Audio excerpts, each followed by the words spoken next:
뉴스타트 3부로 이어갑니다. 최상병 사건 외압 의혹을 수사하는 공수처가 이 핵심 인물인 김계현 해병대 사령관과 박정훈 전 해병대 수사단장에 대한 대질 조사를 시도했지만 무산됐습니다. 김 사령관은 최고 지휘관과 부하가 대면해서 시시비비를 가리는 건 해병대에 더 큰 상처가 될 거라며 대질 조사를 거부했습니다. 신지원 기자입니다. 같은 날 출석한 김계환 해병대 사령관과 박정훈 전 해병대 수사단장이 공수처 건물을 나섭니다. 오늘 혹시 대질 신문 거부하신 이유가 뭔가요? 오히려 대질을 하는 게 해병대에 이롭다고 생각은 안 하셨습니까? 피의자 신분을 망각하고 좀 불필요한 그런 건 본인이 걱정할 일이 아니고요. 사령관으로서는 진실을 말하는 게 가장 군 조직을 보호하고 해병대의 명예를 지키는 것이지. 공수처는 이른바 VIP 경로서를 두고 주장이 엇갈리는 두 사람에 대한 대질 조사를 시도했지만 김 사령관의 거부로 진행되지 못했습니다.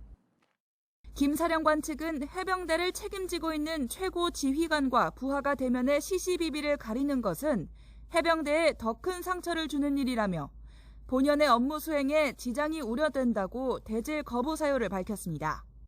박 전 단장은 지난해 사건을 윗선에 보고하고 경찰에 넘기는 과정에 김 사령관에게서 VIP가 경로했다는 등의 말을 들었다고 주장하고 있습니다.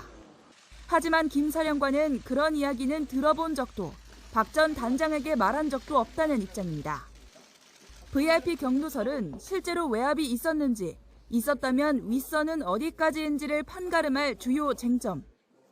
이 밖에 이종섭 전 국방부 장관의 반응이나 신범철 전 차관의 해병대 질책 문제를 놓고도 두 사람의 진술은 엇갈리고 있습니다. 공수처는 김 사령관에 대한 조사를 마무리한 뒤 이 전 장관 등 윗선으로 수사를 확대한다는 계획이지만 대질 조사가 무산되면서 윗선 수사의 차질이 불가피할 것으로 보입니다. YTN 신지원입니다. 윤석열 대통령이 차상병 특검법에 대해 거부권을 행사했습니다. 취임 이후 10번째 거부권입니다. 대통령실은 이번 특검법이 삼권 분립의 헌법 정신에 부합하지 않는다고 거부권 행사 이유를 설명했습니다. 권남기 기자입니다. 윤석열 대통령이 최상병 특검법에 대한 제2요구권, 이른바 거부권을 행사했습니다. 오전 한덕수 총리 주재 국무회의에서 제2요구안을 심의 의결한 뒤 5시간 만에 이를 제가한 겁니다. 지난해 4월 양국관리법 이후 10번째 거부권 행사입니다. 대통령실은 비서실장이 별도 브리핑까지 열어 법안 처리 과정과 내용이 모두 부당하다고 설명했습니다. 먼저 여야 합의로 도입된 앞선 13차례 특검과 달리 이번엔 야당이 일방적으로 법안을 처리했다고 비판했습니다. 헌법 관행을 파괴했다는 건데 특검 후보자 추천권을 야당에 독점적으로 부여한 것도 헌법에 어긋난 거란 지적이 나왔습니다. 특별검사 후보자 추천권을 야당에게만 독점적으로 부여하여 대통령의 특별검사 임명권을 원천적으로 박탈하고 있습니다. 이 같은 추천권은 수사검사를 야당이 골라 입맛에 맞는 결론을 만들겠다는 얘기와 같다. 민주당이 만든 공수처를 못 믿는 특검 주장은 자기의 모순이라고 날을 세웠습니다. 더욱이 여야 합의로 공수처장 임명에 동의하면서 한쪽에서는 공수처를 무력화시키는 특검법을 고집하는 것은 이율배반적이라 하지 않을 수 없습니다. 행정부 권한을 과도하게 침해하는 입법에 대해 대통령으로서 헌법 수호 책무를 이행하려면 거부권 행사가 불가피했다는 논리입니다. 다만 대통령실은 여론의 반응에 촉각을 곤두세우는 분위기입니다. 이번 달 초 발표된 한국갤럽이나 전국지표조사 등 여론조사에선 최상병 특검법 도입 찬성 의견이 과반을 넘었습니다. 이번 거부권 행사는 총선 이후 윤 대통령의 지지율이 최저 수준으로 떨어진 상황에서 이뤄졌습니다. 국정 동료 확보의 계기를 어떻게 잡을지 대통령실의 고심이 깊어지고 있습니다. YTN 권남기입니다. 이처럼 최상병 특검법에 윤 대통령이 결국 거부권을 행사하면서 여야 대치도 격해지고 있습니다. 민주당은 특검을 거부하는 자가 범인이라며 대통령실을 정조준했고 국민의힘은 대통령 거부권은 헌법상 정당한 권리라고 맞섰습니다. 강민경 기자입니다. 윤석열 대통령이 최상병 특검법의 거부권을 행사하자 민주당은 특검을 거부하는 자가 범인이라는 대통령 과거 발언을 즉각 소환했습니다. 대통령 스스로 해병 순직 사건 수사 외압 의혹의 범인이란 걸 자백한 셈이라고 맹공을 퍼부었습니다. 역대 최악의 대통령이라는 오명을 길이길이 역사에 남길 것입니다. 국회 본청 앞 계단에서 범야권 규탄 대회를 열었고 특검법 거부를 총선 민의를 거스르는 반국가적 행위로 규정했습니다. 국민을 무시할 뿐만 아니라 국민에게 도전하는 반국민적, 반국가적 행위를 일삼고 있다고 봅니다. 민주당은 특검법 거부를 옹호하는 여당 역시 공범이라며 책임을 피할 수 없을 거라고 경고했습니다. 국민의힘은 대통령 거부권은 헌법이 보장한 권리로 미국 바이든 대통령도 11차례나 행사했다며 반박했습니다. 거부권 행사는 오히려 야당의 입법 폭주를 막고 민생을 지킬 방패막이라며 윤 대통령의 힘을 실었습니다. 제2요구권을 행사한 모든 법안은 여야 합의 없이 다수당의 힘으로 밀어붙여 민주당이 일방 처리한 법안들입니다. 우리와 같은 대통령제를 채택하고 있는 미국의 바이든 대통령도 거부권을 11번 행사한 바 있고, 특히 정쟁용 특검을 남발하는 민주당이야말로 역풍을 맞을 거라고 지적했습니다. 민심이 정말 원하는 건 여야 간의 협치란 겁니다. 진짜 목적은 국론을 분열시키고 국정을 마비시켜 윤석열 정부의 타격을 주려는 것입니다. 민주당 등 야권은 오는 28일로 예상되는 21대 국회 마지막 본회의에서 최상병 특검법 재표결을 추진한다는 방침입니다. YTN 강민경입니다. 음주뺑소니 혐의를 받는 가수 김호중 씨가 음주운전을 시인한 지 이틀 만에 경찰에 비공개로 출석했습니다. 김 씨는 조사가 끝난 뒤에도 취재진이 있다는 이유로 5시간 넘게 귀가를 거부했는데요. 밤 10시가 넘은 뒤 모습을 드러내 이 죄인이 무슨 말을 하겠냐며 죄송하다고 말했습니다. 유서연 기자입니다. 검은 모자를 눌러 쓴 트로트 가수 김호중 씨가 모습을 드러냅니다. 취재진을 피해 지하 주차장으로 비공개 출석한 지 8시간 반 만입니다. 죄지은 사람이 말이 필요하겠습니다. 어쨌든 죄송합니다. 네. 오후 2시 출석한 김 씨는 3시간 만에 조사를 마쳤지만 밤 10시가 넘어서까지 귀가를 거부한 거로 파악됐습니다. 취재진과의 대면을 피하고 싶다는 게 이유였습니다. 김 씨 측 변호인은 성실하게 조사에 임했다면서도 귀가가 늦어진 이유에 대해서는 답하지 않았습니다. 오늘 음주운전을 포함해서 사실관계를 모두 인정을 했고 성실히 조사를 받았습니다. 오늘 조사 5시에서 6시 정도에 이미 끝난 걸로 알고 있는데 이렇게 늦어지신 이유는 혹시 오늘은 거기까지 좀 해주시죠. 예, 죄송합니다. 사고 이튿날 진술 조서 작성을 위해 출석했던 김 씨. 12일과 15일에 이어 피해자 신분으로 경찰 조사를 받는 건 3번째입니다. 김 씨가 입장을 번복한 뒤 첫 조사인 만큼 경찰은 음주운전 혐의 입증에 주력한 거로 전해졌습니다. 김 씨가 사고 17시간 만에야 경찰에 출석하면서 혈중 알코올 농도 측정에서 음주가 감지되지 않아 직접 증거 확보가 어렵기 때문입니다. 경찰은 당시 음주 수치를 역추산하는 위드마크 공식을 적용하기 위해 정확한 음주량과 시간 등을 집중적으로 캐물은 거로 알려졌습니다. 사실은 저희가 과거 피의자 신문을 상당히 오랜 시간 2회에 걸쳐서 받았기 때문에 그런 부분들에 있어서 조금 모순된 부분들을 확인하는 그런 과정들이기 때문에 소속사 사고 은폐 의혹 수사도 속도를 내고 있습니다. 김 씨가 탔던 차량 세대의 블랙박스 메모리가 사라졌는데 경찰은 조만간 블랙박스 메모리를 제거한 소속사 관계자 등도 불러 조사할 계획입니다. YTN 유서연입니다. 네, 어제 저녁 경남 양산에 있는 2층짜리 근린생활시설에서 불이 나 건물이 모두 불탔습니다. 충북 청주에서는 여성 공인중개사를 목 졸라 살해하고 도망친 50대 남성이 붙잡혔는데요. 사건 사고 소식 권민석 기자입니다. 건물 전체를 잿더미로 만들고도 뼈대도 남기지 않겠다는 듯 시뻘건 불길이 이글거립니다. 경남 양산시 하북면에 있는 근린생활시설에서 불이 난 건 어제 저녁 8시 20분쯤. 다친 사람은 없었지만 불은 2층짜리 건물을 모두 태우고 5시간 만에야 꺼졌습니다. 소방당국은 2층에서 불이 시작된 것으로 보고 정확한 화재 원인을 조사하고 있습니다. 도로 양쪽으로 차량 2대가 찌그러진 채 멈춰 있습니다. 사람 다치고 이거 뭐 차 이거 몇 대가 바르는 거예요? 오늘 새벽 0시 40분쯤 경기 화성시 서해안고속도로 화성휴게소 인근에서 서울 방향으로 달리던 승용차가 앞선 차량을 들이받았습니다. 30대 운전자가 술을 마신 채 운전대를 잡았다가 음주 추돌 사고를 낸 겁니다. 벼란간 뒤차에 받친 피해 차량 운전자는 얼굴을 다쳐 병원으로 옮겨졌습니다. 경찰은 가해 차량 남성을 음주운전 혐의로 입건했습니다. 어제 낮 12시쯤 충북 청주시 운천동에 있는 공인중개사 사무소에서 50대 여성이 숨져 있는 것을 아들이 발견해 신고했습니다. 경찰은 목 졸린 흔적을 발견하고 인근 CCTV 영상을 분석해 56살 A씨가 타고 달아난 차량을 특정했습니다. A씨는 경북 상주시 화북면에서 저녁 8시쯤 긴급 체포됐습니다. 평소 여성과 알고 지낸 A씨는 범행을 시인했는데 경찰은 정확한 동기와 경위를 조사하고 있습니다. YTN 권민석입니다.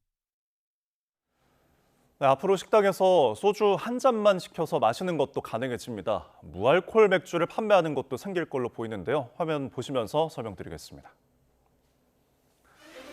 자, 반주를 곁들인 식사 자리에 소주 한 병은 많고 남은 걸로 부족할 때 잠깐 고민에 빠지죠. 그러다 나오는 한 병만 더 먹자라는 제안에 예상보다 취한 경험 있으실 겁니다. 앞으로는 이 고민을 조금은 덜 수 있을 걸로 보입니다. 자, 소주를 한두 잔씩만 따라서 판매하는 게 가능해집니다. 관련법 시행령 내용인데 조금 복잡하죠. 쉽게 풀어보면요. 주류를 판매할 수 있는 면허가 취소되는 행위들이 있고 반대로 허용하는 예외 사유도 있습니다. 그 예외 사유에 이른바 잔수를 판매하는 경우가 포함된 건데요. 잔수를 팔아도 면허가 취소되지 않는다는 얘기입니다. 자, 그동안 잔수를 판매하는 게 모두 불법이었다거나 크게 논란이 됐던 건 아닙니다. 실제로 위스키 같은 경우는 한 잔씩 주문해서 마시기도 해왔는데요. 다만 법적으로 명확하게 규명되지 않아서 면허 취소 사유를 정비하는 차원이라고 정부는 설명하고 있습니다. 자, 또 회식은 가야 하는데 술은 안 좋아하시는 분들을 위한 희소식도 있습니다. 편의점에서 무알콜 맥주 사서 식당 눈치 보셨던 분들 계시죠? 앞으로는 당당하게 식당에서 시켜서 먹을 수도 있을 것 같습니다. 주류 도매업자가 무알콜 맥주까지 유통할 수 있도록 규제가 완화됐는데요. 이런 내용을 담은 개정안 이르면 이번 주에 시행될 예정입니다. 네, 싱가포르 항공 여객기가 난기류에 휘말리면서 순식간에 1,800m나 곤두박질 쳤습니다. 이번 사고로 승객 1명이 숨지고 7명이 중상을 당했습니다. 신웅진 기자입니다. 런던을 떠나 싱가포르로 가던 SQ321편 항공기가 방콕 수완나품 국제공항에 비상 착륙했습니다. 구조대원들이 긴급하게 기내로 진입해 거동을 못하는 부상자들을 들것에 싣고 나갑니다. 난기류 사고를 당한 싱가포르 항공의 보잉 777-300ER 기종 여객기에는 승객 211명과 승무원 18명이 타고 있었습니다. 태국 당국은 70대 영국인 남성 1명이 사망했고 모두 71명이 다쳤으며 그 가운데 7명이 위독하다고 전했습니다. Maybe he have a heart attack on plane or not, but after the doctor have to investigate his body again. 부서진 여객기의 천장과 짐칸 등이 난기류를 맞닥뜨린 긴박했던 순간을 말해줍니다. 승객들에 따르면 갑자기 비행기가 기울고 급격하게 하강하면서 안전벨트를 착용하지 않은 사람들이 수화물칸 등 기내 곳곳에 부딪히며 아수라장이 벌어졌습니다. plane just dropped and over two severe experience. I remember a degree object with his belongings, frames, cushions, teacups, plates, you name it, just start hurting through the cabin. 항로 추적 웹사이트인 플라이트 레이더 24를 보면 고도 37,000피트에서 순항하던 여객기가 3분 만에 31,000피트까지 6,000피트, 1,800m 이상 급강하했습니다. 당시 기상 상황 등 이번 사고의 정확한 원인은 아직 밝혀지지 않았습니다. YTN 신홍진입니다. 러시아가 푸틴 대통령 지시에 따라 서방의 위협에 대응하기 위한 전술핵 훈련을 시작했다고 밝혔습니다. 러시아의 거센 공세 속에 유럽연합은 러시아 동결 자산에서 나온 수익으로 우크라이나에 무기 등을 지원하기로 결정했습니다. 이경아 기자가 취재했습니다. 미사일과 각종 장비를 실은 러시아군 트럭들이 분주하게 움직입니다. 발사대를 설치하고 여기에 미사일을 장착한 뒤 지정된 발사장으로 이동하는 훈련입니다. 러시아 국방부는 전술 핵 훈련을 실시했다며 영상을 공개했습니다. 이번 훈련에는 핵탄두 탑재가 가능한 이스칸데르 단거리 탄도미사일과 킨잘 극초음속 미사일이 동원됐습니다. 러시아 국방부는 푸틴 대통령의 명령에 따라 서방의 도발에 대응하기 위해 훈련을 실시했다고 밝혔습니다. 우크라이나 파병 가능성을 언급한 에마뉴엘 마크롱 프랑스 대통령 등의 최근 발언을 문제로 삼은 겁니다. 우크라이나군은 러시아가 동북부 하르키우주에서 거센 공세에 나서자 보전을 면치 못하고 있습니다. То есть пехота лезет, мы их не штурмом отбиваем. Стараемся, по крайней мере. Есть возможность, то их гасим. 전쟁이 격화하는 가운데 유럽연합 EU는 제재로 동결된 러시아 자산의 수익으로 우크라이나에 무기 등을 지원하기로 결정했습니다. 예상 규모는 연간 약 30억 유로, 4조 4천억 원에 이릅니다.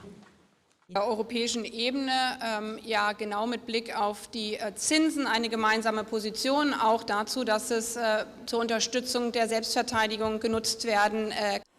미국을 포함한 주요 7개국 G7도 같은 방식으로 우크라이나를 지원하는 것을 검토하고 있습니다. I believe it's important for the G7 to work together to show a united front and to show that we can generate meaningful resources to support Ukraine over the next several years. 병력과 탄약 부족에 시달리는 우크라이나는 이것으로는 부족하다며 러시아 동결 자산 자체를 압류해 지원해 줄 것을 서방에 촉구하고 있습니다. YTN 이경아입니다.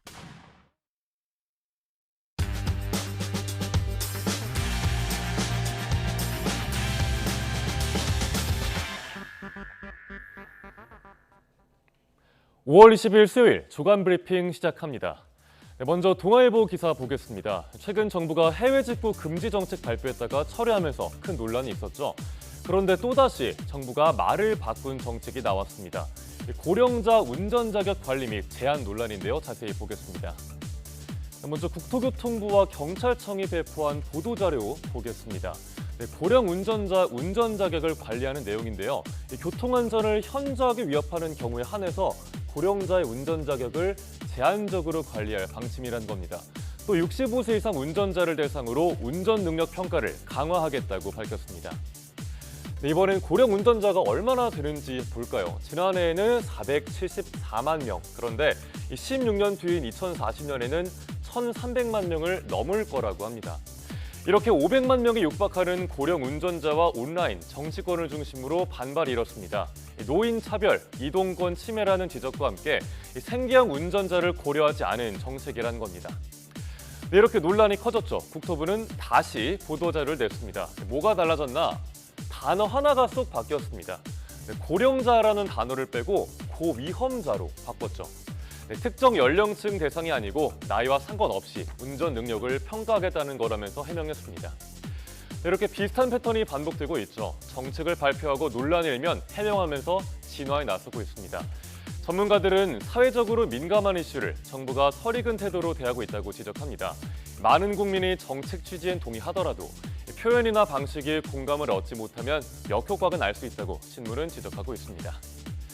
다음은 중앙일보 기사입니다. 요즘 다들 어렵다 하는데 호황을 누리는 곳이 있습니다. 바로 학원가입니다.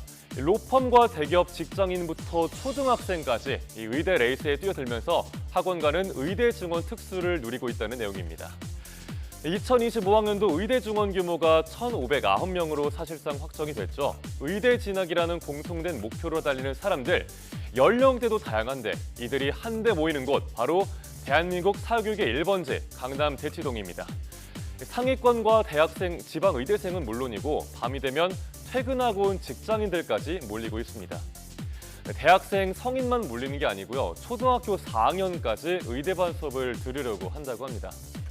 네, 여기 빼곡한 손길 보이시죠? 초등학생, 중학생 학부모 대상 의대 설명회인데 발 디딜 틈 없이 문전성시를 이루나 봅니다. 네, 말도 많았고 탈도 많았던 의대 증원 이슈, 전문성을 인정받고 평생 자격증이 생긴다는 기대감에 의대 입시 열기는 점점 뜨거워지고 있습니다. 네, 이번에 볼 기사 서울신문입니다. 치킨 2만 원 시대 충격이 아직 가시질 않았는데 이제는 3만 원 시대가 왔습니다. 이 BBQ가 2년 만에 치킨 값을 인상한 건데 얼마나 올랐는지 한번 보겠습니다. 네, 먼저 대표 제품인 황금 올리브 치킨 후라이드입니다. 원래 2만 원이었는데 2만 3천 원으로 올랐고요. 네, 황금 올리브 치킨 콤보도 3천 원이 올라서 2만 7천 원까지 올랐습니다. 또 자메이카 통다리구이는 2,500원이 비싸진 2만 4천 원입니다. 여기에서 빠져서는 안 될 게 있죠. 배달비 3,000원입니다. 배달비까지 더하면 황금 올리브 치킨 콤보 하나에 말 그대로 3만 원을 내야 하는 겁니다.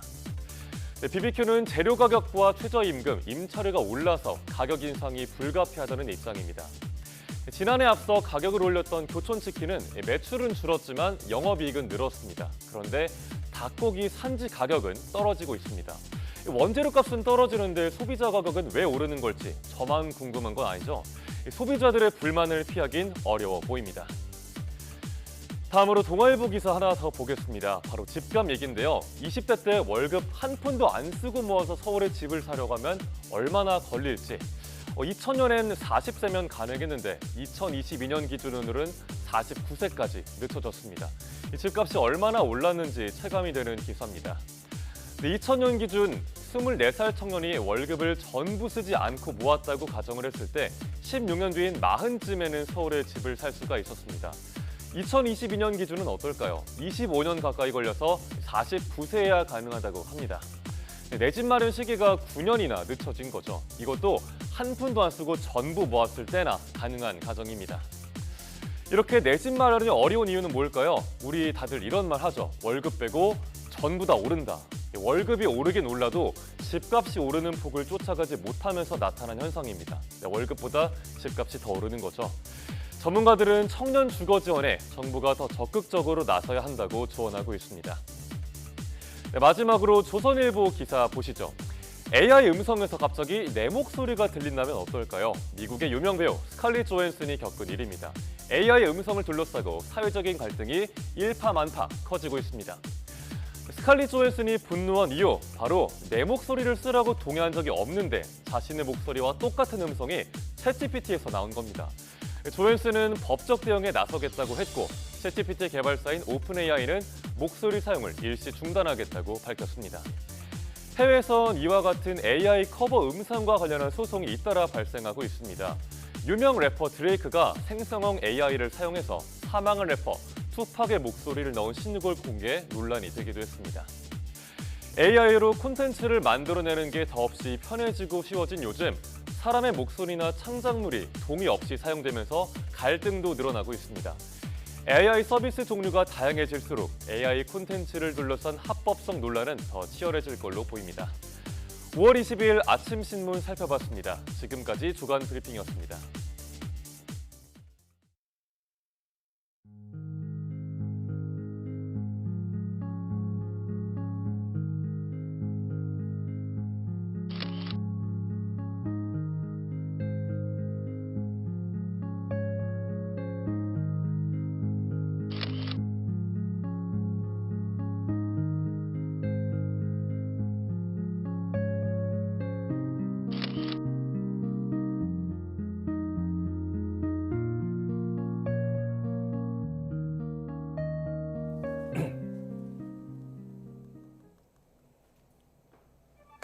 오늘 열리는 재판 얼른 알아보겠습니다. 국가대표 출신 축구선수 황의조 씨의 불법 영상물을 유포하고 피해자들을 협박한 형수 이모 씨의 항소심 재판이 오늘 오후 4시 20분 서울 고등법원에서 열립니다.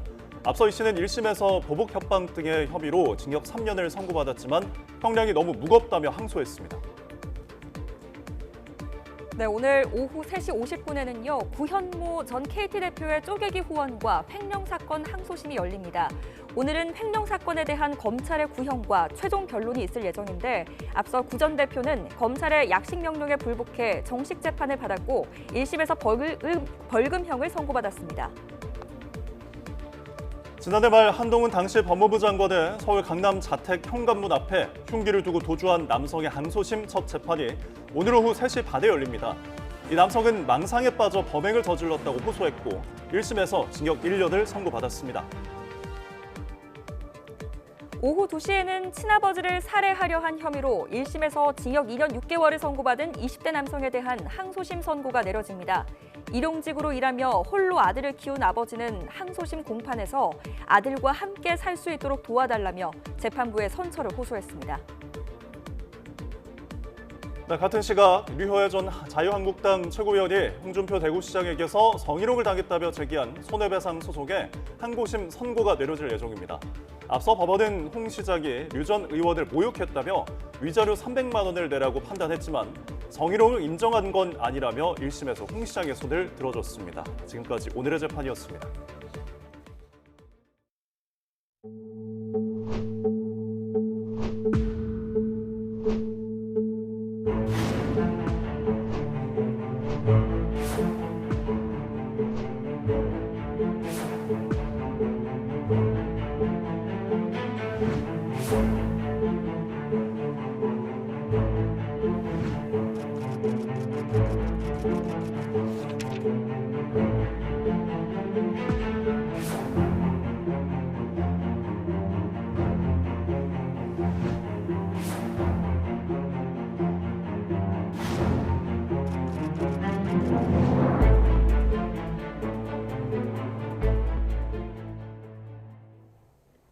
최신 경제 소식을 빠르고 친절하게 전달해 드립니다. 네, 오늘 경제 이슈는 석병훈 이화여자대학교 경제학과 교수와 함께하겠습니다. 어서 오십시오. 네, 안녕하십니까. 어서 오십시오. 자, 요즘 아파트 하자 논란이 계속되고 있습니다. 정부가 이를 두고 보다가 준공을 앞둔 아파트들을 이제 점검하기로 나섰다고요? 예, 그렇습니다. 최근에 이 신축 아파트 하자 문제가 잇따라 불거졌기 때문입니다. 예를 들면 지난달에 전남 무안군에서는 사전 점검에서요. 무려 하자가 5만 8천 건이나 발견이 됐습니다. 네. 그리고 충남 당진 아파트에서는요.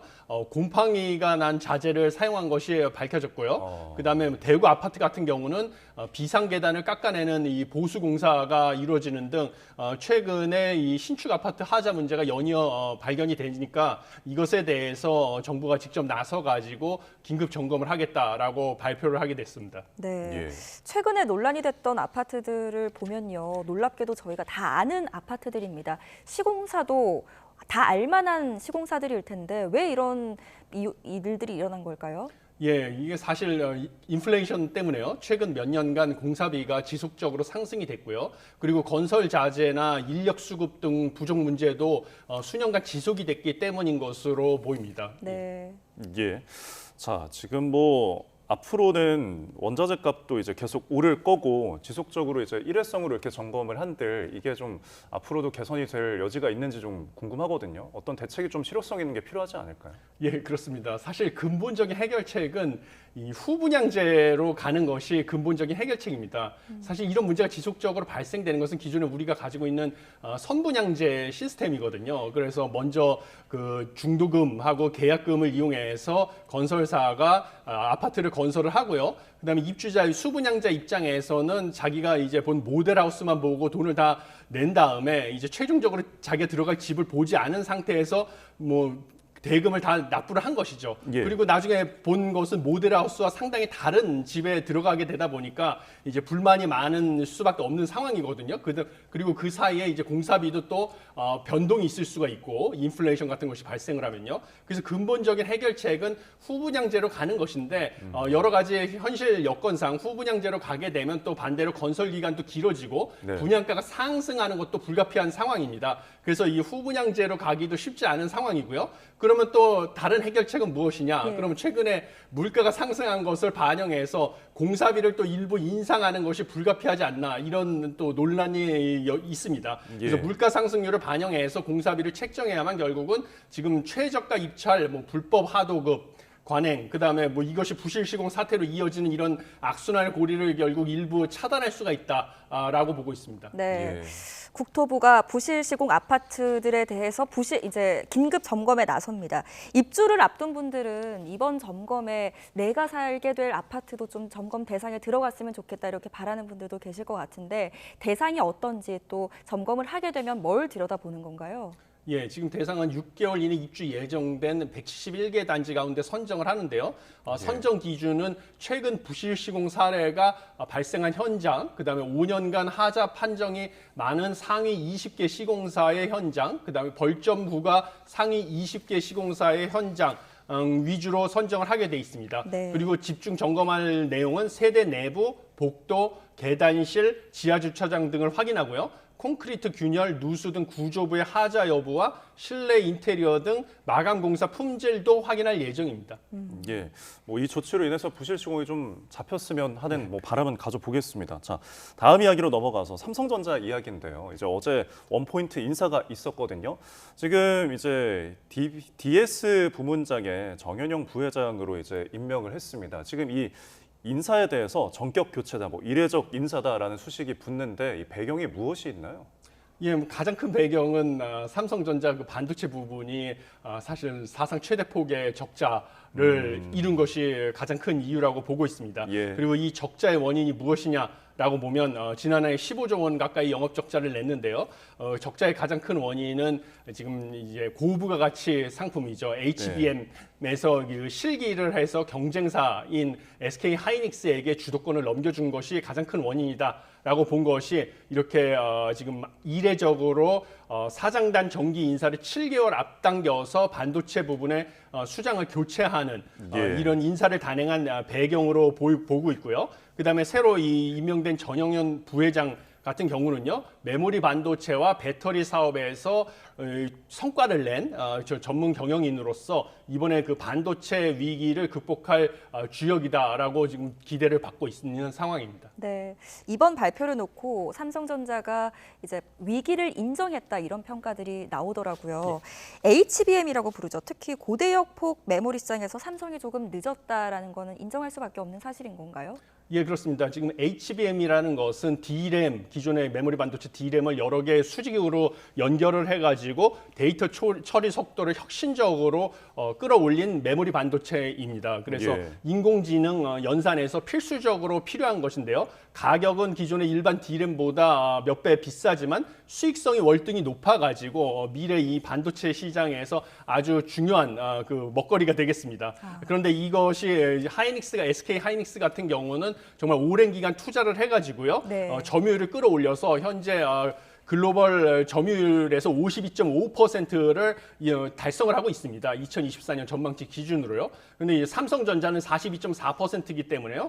하이닉스가 이미 그 엔비디아에 독점적으로 납품을 하고 있는 상황이다 보니까 지금 당분간 하이닉스의 이 점유율을 따라잡기에는 좀 시간이 걸릴 것이다라고 보고 있는 상황입니다.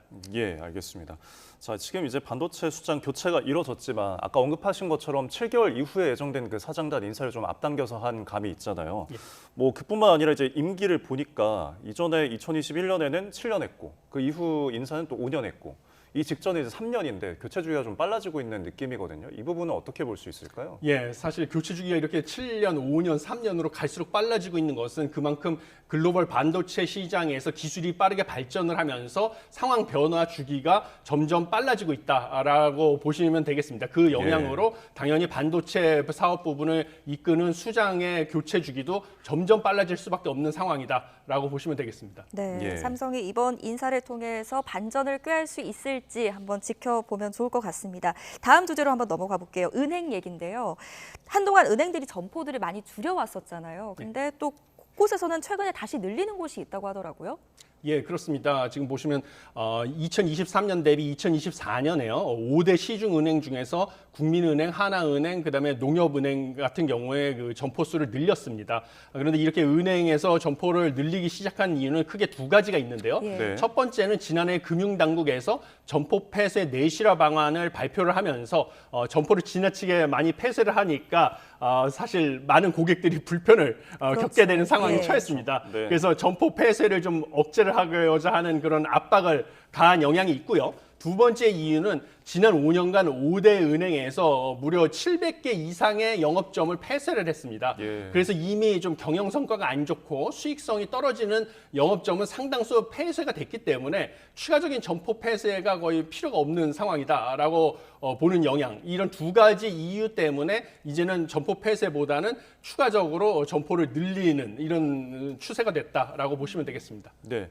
근데 뭐 전년도에 비해서 수치상으로는 늘긴 했지만 이 신설된 점포들 뭐 이름을 보면은 뭐 와이즈 더 퍼스트, 뭐 투체어스 약간 고액 자산가를 위한 그런 지점으로 보이거든요. 그러면은 일반 고객이나 취약계층은 여전히 불편할 수밖에 없다는 이야기인데 어떻게 보시나요? 예, 맞습니다. 지금 은행에서 지금 영업점을 기존의 일반 영업점을 폐쇄를 하고 그다음 고액 자산가 대상으로 이 PB 영업점 프라이빗 뱅킹 영업점을 늘리는 이유는 사실 이 고액 자산가 위주의 자산 관리 지점이 은행의 미래 먹거리다, 새로운 미래 먹거리다라고 보기 때문입니다. 우리나라의 지금 베이비 부머 세대가 산업화 시대에 부를 축적한 베이비 부머 세대들의 은퇴가 본격화되면서 그들의 관심사는 상속, 증여 이런 쪽으로 관심이 많고요. 은퇴한 자산의 관리 이런 쪽에 관심이 많습니다. 이런 고객들을 유치하는 방향으로 은행들이 영업 전략을 바꾼 영향이 큽니다. 그러다 보니까 이제 지금 점포를 늘어나도 이런 고액 자산가 대상으로의 점포만 늘어나고요. 일반 좀 금융 취약계층을 대상으로 하는 대면 서비스를 하는 점포는 계속 없어지고 있는 상황이라서요. 이런 취약계층에 대한 대책이 필요한데요. 문제는 사실 이런 취약계층에 대해서 뭐 점포를 계속 늘려라 이렇게 또 요구를 할 수는 없는 상황입니다. 5대 은행 같은 경우는 사실 이윤을 극대화하고자 하는 민간 기업이기 때문에요. 그래서 이런 대안으로는 기본적으로 이동식 점포라는 것이 있습니다. 그래서 뭐 큰 이제 트럭 같은 뭐 컨테이너 트럭 같은 것이 옮겨 다니면서 대면 영업을 하는 이동식 점포라는 게 있는데 그런 이동식 점포를 활성화해서 금융 취약계층이 있는 곳으로 옮겨 다니면서 대면 영업을 하는 것이 하나의 방법이고요. 또 다른 것은 인터넷 뱅킹이 활성화되면서 이제 영업점을 점점 없애면서 인건비를 줄이는 건데요. 결국은 인터넷 뱅킹을 더 고객이 쉽게 사용할 수 있는 방식으로 좀 투자를 해서 구현하는 게 대책이 될 것이다라고 보고 있습니다. 네. 금융 취약계층에 대한 방안도 보완이 좀 돼야 될 것 같다는 생각이 듭니다. 마지막으로 뉴욕 증시 한번 살펴보겠습니다. 나스닥이 오늘 또 최고치를 경신했더라고요. AI에 대한 기대감 때문이겠죠? 예, 그렇습니다. 지금 나스닥 S&P 500 지수가 종가 기준으로 역대 최고치를 경신을 했습니다.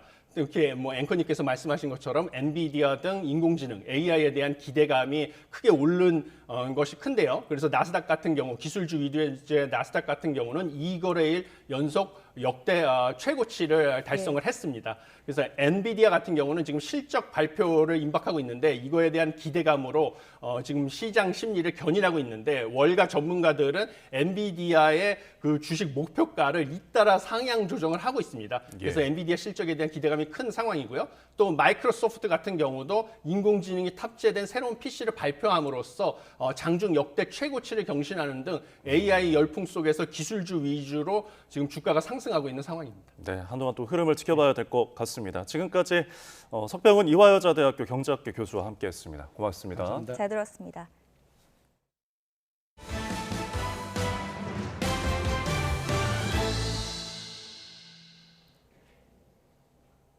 네, 지난 2022년 12살 이도현 군이 숨진 강릉사고 등 급발진 의심사고가 잇따르고 있지만 원인이 밝혀지지 않아서 논란이 계속되고 있죠. 급가속 차량을 멈출 수 있는 비상정지 장치를 개발한 김용은 연구원이 올해 발명왕으로 선정됐습니다. 홍상희 기자입니다.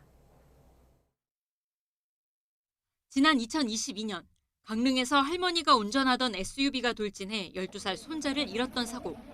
지난달 22일 서울 아파트 단지에서 벤츠 차량이 갑자기 속도를 내 차량 12대를 들이받았던 사고까지. 피해자들은 차량 결함을, 뒤조사는 운전자 과실을 주장하고 있지만 분명한 원인이 밝혀지지 않아 논란이 끊이지 않고 있습니다. 김용은 씨는 급가속하는 차량을 멈출 수 없을 때 비상 정지할 수 있는 기술을 개발했습니다. 핸들 왼쪽 아래 부착된 스위치를 옆으로 돌리면 브레이크가 작동하고 그래도 멈추지 않으면 한 번 더 돌려 가속 제어 장치 전원을 끄는 원리입니다. 최근 3년 동안 등록한 특허만 70여 건. 자동차 안전을 위한 한 우물 노력 끝에 올해의 발명왕으로 선정됐습니다.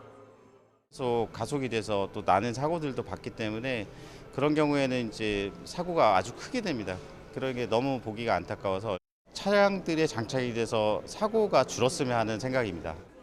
핸들과 바퀴축 사이에 기계적 연결 없이 전기 신호만으로 방향을 바꿀 수 있는 이 발명품도 자율주행 시대를 겨냥해 주목을 끌었습니다. 결국은 전기 신호만으로 연결이 되는 위치에 앉아 있다고 한다면 확보하는 그런 공간에 대한 용이성들이 충분히 장점이라고 생각이 됩니다. 국내외 3,000건 이상의 특허를 출원한 김병훈 LG전자 부사장이 금탑 산업훈장을 수상하는 등 79명도 발명 유공자로 선정됐습니다. 올해의 발명 슬로건은 국민이 행복한 나라 발명이 만들어갑니다. 입니다.